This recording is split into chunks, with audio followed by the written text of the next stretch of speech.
मी रुपाली. मी 33 वर्षाची तरुणी आहे. मी एका पेट्रोल पंपावरती साफसफाईचे काम करते. तशी माझी परिस्थिती ही खूप गरिबीची होती. माझ्या घरामध्ये मी, माझी बहीण आणि माझे आई-वडील असे आम्ही सगळेजण राहत होतो.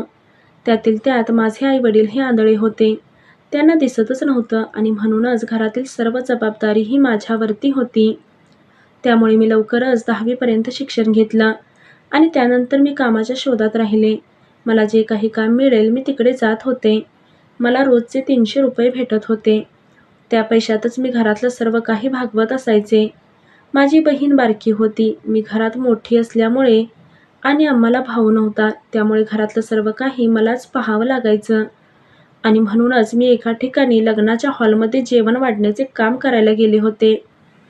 हे एका साहेबांनी मला पाहिलं आणि त्यांनी सर्व काम झाल्यानंतर मला बोलावून घेतलं आणि म्हणाले, "तुझे नाव काय? शिक्षण वगैरे झाले का?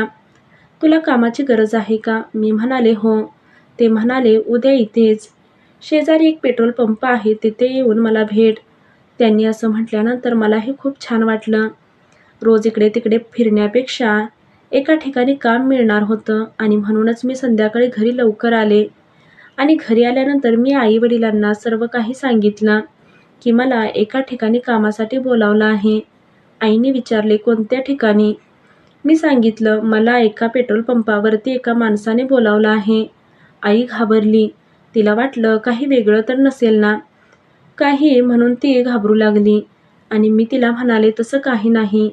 तो खूप चांगला माणूस आहे आणि मी उद्या जाणार आहे. बघू काय होतंय ते. एका ठिकाणी जर का काम मिळालं तर खूप चांगलं होईल." म्हणून घरातले म्हणाले, "बरं ठीक आहे, परंतु सांभाळून, अशा माणसाचं काही खरं नसतं."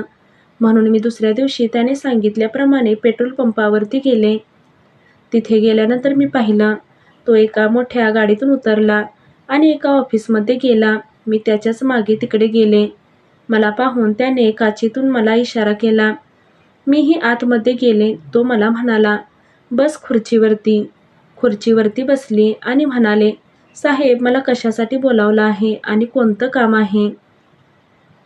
तो मला म्हणाला, "हे बघ, तुला रोजचे किती मिळतात?" मी म्हणाले, "मला रोजचे 300 रुपये मिळतात." तेवढ्यात साहेब म्हणाले, "मी महिन्याचे 12,000 रुपये देईन आणि एक वेळचं जेवण." पेट्रोल पंपाच्या शेजारीच खानावळ होती. मलाही हे ऐकून खूपच छान वाटलं.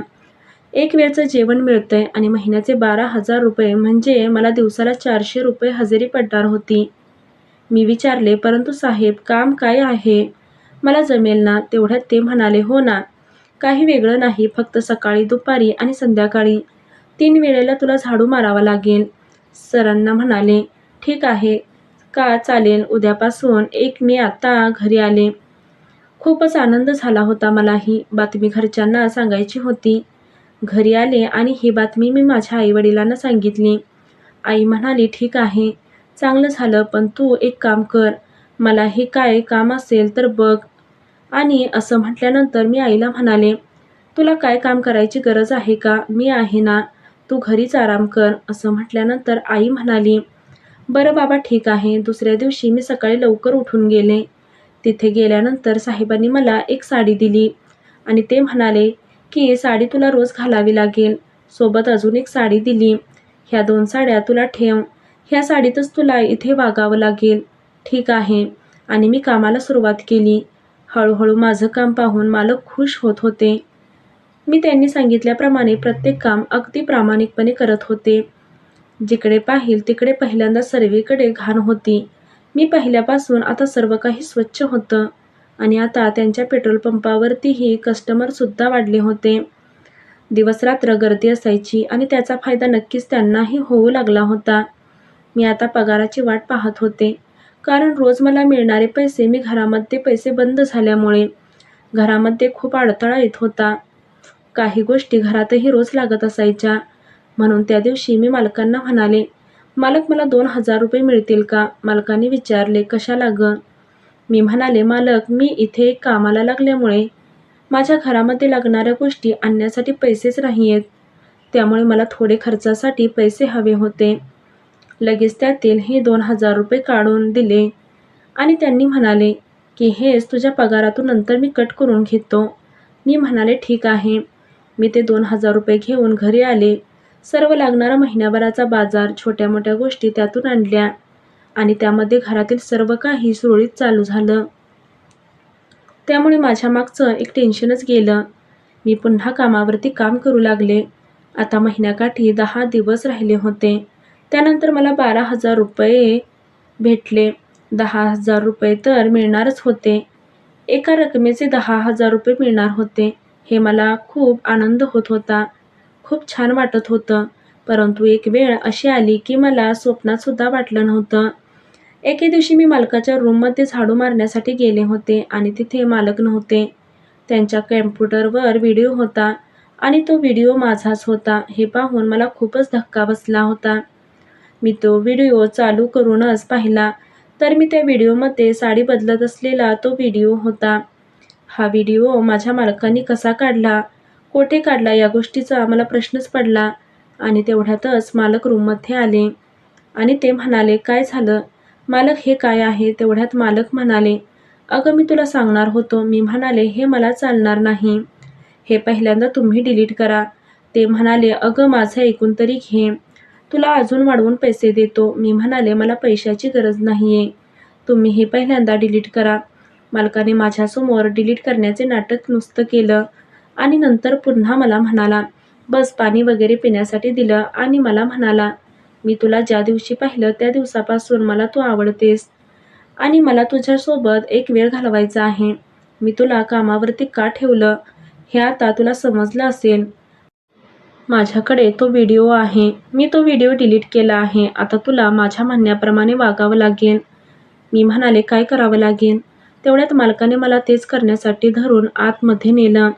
त्याने मला आपल्या खोलीमध्ये घेऊन गेला आणि तिथे गेल्यानंतर मला मिठी मारली. मी म्हणाले, "मालक, हे तुम्ही काय करताय? हे चुकीचं आहे. मला सोडा. कोणीतरी येईल." मालक म्हणाले, "तुला हवे तेवढे मी पैसे देतो." मी म्हणाले, "मालक, पण हे चुकीचं आहे." तोपर्यंत मालकाने माझ्या अंगावरची साडी खाली टाकली होती आणि माझ्या छातीवरून, अंगावरून सगळीकडे हात फिरवू लागला होता. मलाही कसं तरी होत होतं. माझ्या तोंडातून कसे आवाज येत होते आणि मालकही हे माझं काही ऐकलं नाही आणि मालकाने लाल लाल ओठ चावू लागला. मी म्हणाले, "थोडं थांबा." आणि मालकाला म्हणाले. तेवढ्यातच मालकाने मागून माझी साडी वर केली आणि माझी मारू लागला.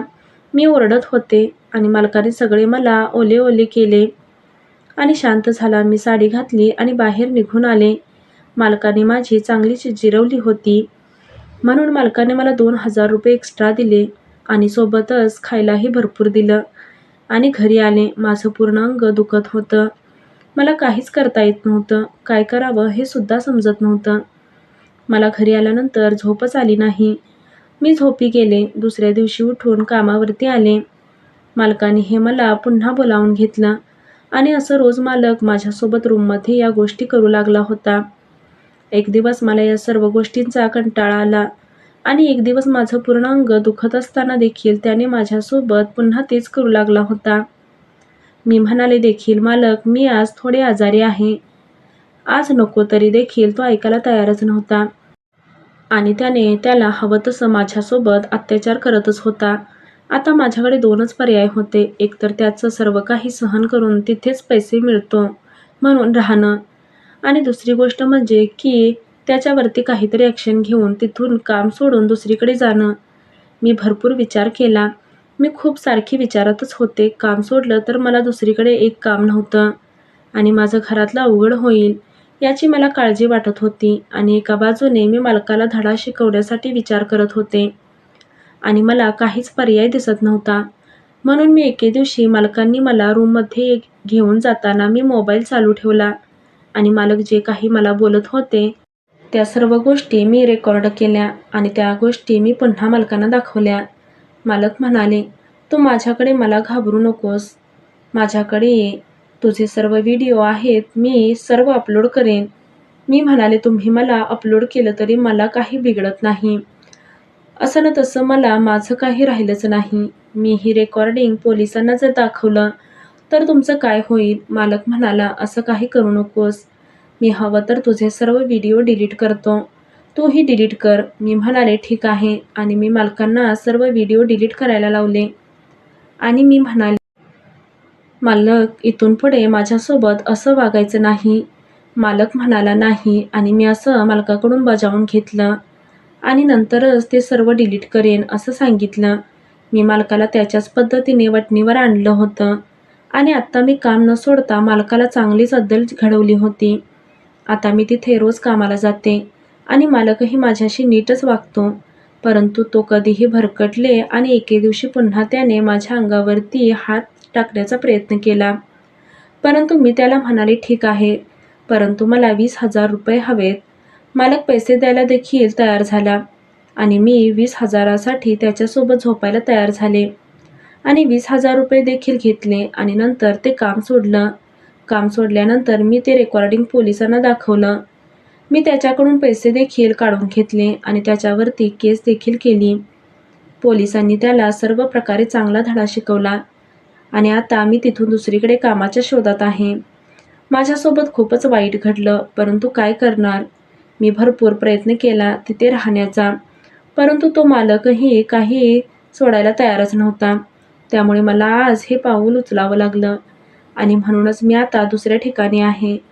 माझ्या परिस्थितीमुळे मला या सर्व गोष्टी कराव्या लागल्या आणि अशा गोष्टी बऱ्याच मुलीसोबत होत पण असतील असे मला वाटते. परंतु काही मुली माझ्यासारख्या असतील तर काही सहन करणाऱ्या देखील असतील. त्यामुळे मला त्यांना एवढंच सांगायचं आहे की परिस्थितीचा विचार करून काही गोष्टी सहन केल्या पाहिजेत आणि काही अशा गोष्टी आहेत की त्या सहन न करता त्याच्यावरती आपण प्रतिक्रिया घेणे आणि ॲक्शन घेणे गरजेचं असतं आणि मीही तेच केलं. त्यामुळे तुम्हीही घाबरू नका. अशा काही गोष्टी होत असतील तर लगेच त्याच्यावरती योग्य तो निर्णय घ्या. धन्यवाद.